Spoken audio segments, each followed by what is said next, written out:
আবার এখন কে কে কাজ করতে পারেন, কে কে পারেন না, এবং কতটা কঠিন, ঠিক আছে? এটা নর্মালি না করার কারণে কল্পনাও করতে পারি না যে এতটা হার্ড অবস্থা। হ্যাঁ, এটার মূল বেসিকটা হচ্ছে আমি কাজও করি, পাশাপাশি কথাও বলি, যেহেতু আমরা একটু ভেরি ক্রুশিয়াল একটা টাইম পাস।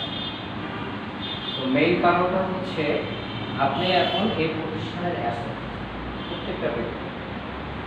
এখন এই কাজগুলো করতে গিয়ে যদি আপনার ফিজিক্যালি ফিট না থাকে, মেন্টালি ফিট না থাকে, তখন আপনি কাজের উপরে কনসেন্ট্রেশন দিতে পারবেন, হ্যাঁ, ফিটনেসটা হারাবে, এবং সেটা কিন্তু প্রতিষ্ঠানেরই লস, আপনার লস, রাষ্ট্রের লস, হ্যাঁ, আপনার ফ্যামিলির লস। এই ক্ষেত্রে এখন এটা একটা টাইম শিডিউলের আওতাতে দিচ্ছে। আমরা যেটা জানি যে 1 upon a time এটা প্রজ্ঞাপন হবে, এটাই আপনার অফিসিয়াল ডিউটির পার্ট হবে। এখন পর্যন্ত কিন্তু এটা অস্থির, হ্যাঁ, কিন্তু ডিউটির বাইরেও এক্সট্রা অ্যাক্টিভিটিস হিসেবে এটাকে অ্যাকসেপ্ট করছে। But I think 1 upon a time এটা ডিউটির মধ্যে যাবে। আচ্ছা, অ্যাট দ্য সেম টাইম আমরা এটা বারবার রিপিটেশন করে এখন আমরা সিঙ্গেল লেগে করতে পারি।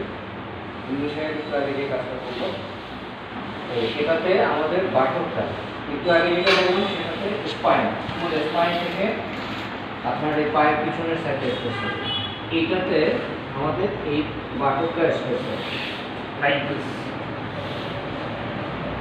এটাকে দিয়ে করতে পারি।